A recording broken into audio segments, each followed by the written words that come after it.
Il successo e l'insuccesso in Friuli Venezia Giulia sono stati decisi da 2000 voti. Questa è la differenza tra Serracchiani e Tondo, PD e PDL.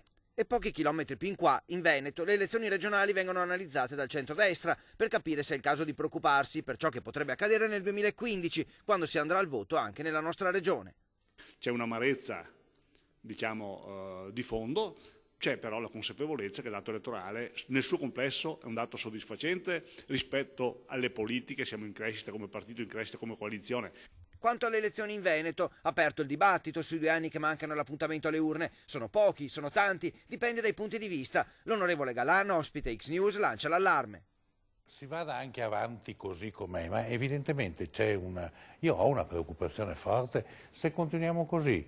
C'è caso che perfino in Veneto non vinca il centrodestra. Nel 2015? Dico, nel 2015, che è dopodomani, ci metteremo in mente qualcosa.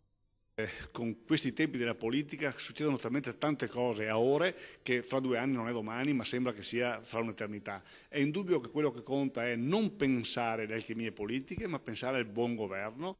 Altro tema all'ordine del giorno, quello della giunta del Veneto. Visto il risultato negativo in Friuli del centrodestra, si potrebbe pensare a qualche cambiamento tra gli assessori per attrezzare la squadra e prepararsi al meglio il 2015.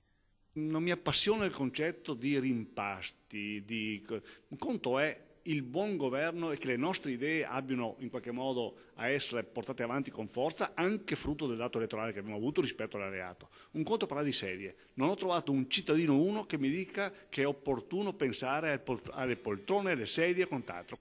E giusto per non lasciare spazio a equivoci, al centro della scena politica c'è il partito, il PDL, non i nomi. La scelta del candidato giusto quindi non è la priorità.